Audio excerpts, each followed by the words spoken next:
Point again, do it again. Okay. Thank you. Marcus Walker. Tell us your name. Blair. Blair. Sir. And how is it that you are pointing to the name Marcus Walker on the wall of shame? Because Marcus Walker was like one of my close friends. He was like my brother. We went to Compton High School together. And he was like, just weird him not being here. He was just like my brother. What happened to Marcus? He was shot and killed on the locker in Aprilla in January this year, 2011. Do you know anything about what happened or why it happened? Never actually get the real story, but he was just walking down the street and he was gunned down. They say he was gunned down by a Mexican gang. Now, how is it that you say he was your almost like a brother to you? Yes, sir. How did that develop? What is that all about? When we went to Compton High School, he was like me, like we kept to ourselves, but we like to have fun. He was always smiling. He was like real warm-hearted. Like, I don't see how anybody could not like him. Okay, and this happened when? January 12, 2011. So this was only about 4 or 5 months ago. Yes, sir. And how have you been handling this since it happened? I just handled it, because like living in Compton is a ordinary thing. Like every other day is something like this. So it's kind of no way to handle it, because I could never really get used to it. You've gotten used to it. Yes. So has anyone ever approached you about receiving help for yourself and helping to deal with this kind of thing? No, this is Compton. People really don't do that. People They just get over it. After a couple of months, they forget about you.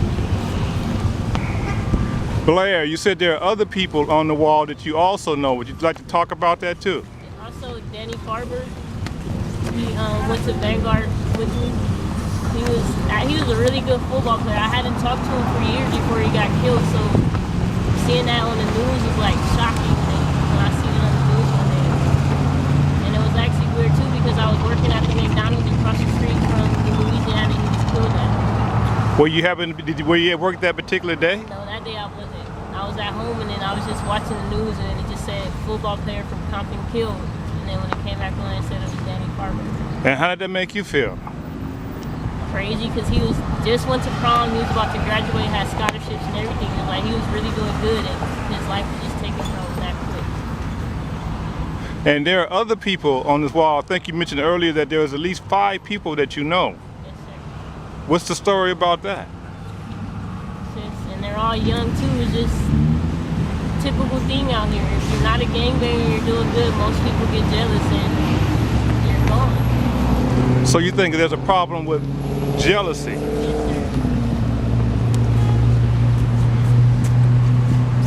So that's 5 people that you know. There are possibly other people that you know also that could be up here, or is it just 5 or what? It may be more. I haven't actually looked at every single name, but it could be more. But you know of more than 5 people who have been killed. Yes, sir. And about how old are you, Blair? I'm 21. I'll be 22 in 3 weeks. And Most of them are either my age or younger. Okay. Now did you grow up in Compton? Yes, sir. Graduated from Compton High School in 2007. Okay. So you're saying that no one has offered you anything? I mean, you've known the 5 people who have been killed, and one was particularly close to you, and you knew others sound like pretty close too, like Farber. How do you cope with it? I mean, it's like, you're saying that it's just an everyday thing, so you kind of learn to live with it, but still, I mean, is that enough? No, it strives me to do better in life so I could get away from here. Even though it's where I'm from, I would be real nice to get away and then come back and help the community.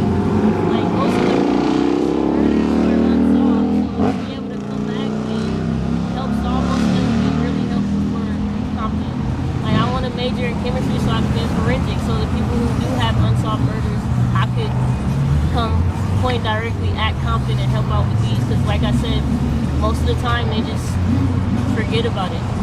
Well, do you have any idea can you think of anything that might help like prevent this in the first? Because you're saying it'd be one thing to come back and deal with unsolved murders. Is there a way you could think of that maybe you don't have to have that kind of job in the first place? I wish it would be. That would mean you have to get rid of half the city. What do you mean? There's so many gangs out here and so many gang banging that every street you go to, every other street, you're in a whole different territory. So it's like you would have to take out everybody in order to do that. And it's like the gang banging and the gang bangers, they kill each other off, but there's so many of them that it'll be kind of hard to do that. So can you think of anything that might help?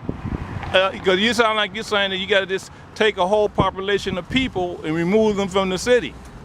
Is there any other thing you think that might help me? Why are folks doing this in the first place? Do you have any idea about that? Maybe because it's not as strict in the city of Compton as in other cities like Long Beach. They have curfews and everything like that. In Compton, it's not really much out here. Not much out here? Yeah, you could just run around the streets all day. You don't have to really worry about anything. And the police, when they do pull you over, all they look for are guns. And if you don't have a gun or they don't see one at the time, they just let you go. Uh-huh. Okay, so you're saying it could be stricter with curfew, and you're saying what, that the police could be harder on people? Yes. Okay. Are there any other alternatives that you could think of? Because you seem to be saying that people don't have a lot of controls, but you also seem to imply that they don't have a lot else to do. Because also too, like because of the recession, a lot of people don't have jobs. They drop out of school, so they have too much free time. So if we can help get more people off the street, that'll help the violence too. Okay, so the free time is an issue. Yes, sir. The lack of jobs could be a problem too. Yes. Okay, so when you got free time, is it jobs the only solution, or are there other stuff you could do? Like school, like if we had more recs, like really I don't believe there's many like recreations in Compton, like besides the Little League football and things like that, but like they should have them for like the older teenagers and maybe 21-year-olds. So like, because I know a lot of people too, they like to play football, they like to play basketball, and once they get out of school, they don't have that anymore. Okay. Some more recreation, more youth activities, you think might help too? Yes. Okay.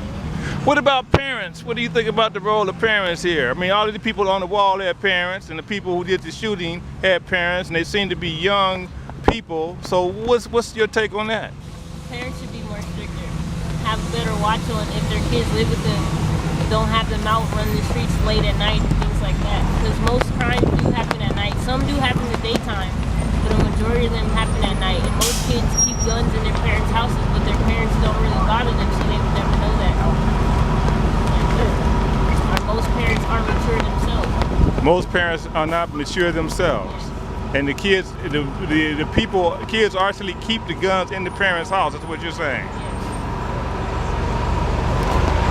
Okay, Blair, it's been really interesting and revealing. In closing, is there any kind of final comments or thoughts you'd like to add to what you said so far? I just really hope that we could slow down the violence in Compton until eventually it stops and make this just a better city. Is that what you would say to the young folks? Yes, sir, and stay in school, because that helps out a lot too. Okay. What would you say to the old folks? To stay calm and try to teach the younger kids some wisdom. Stay calm and try to teach them some wisdom. Okay, well thank you very much, Blair. On that note, we'll end. Thank you very much.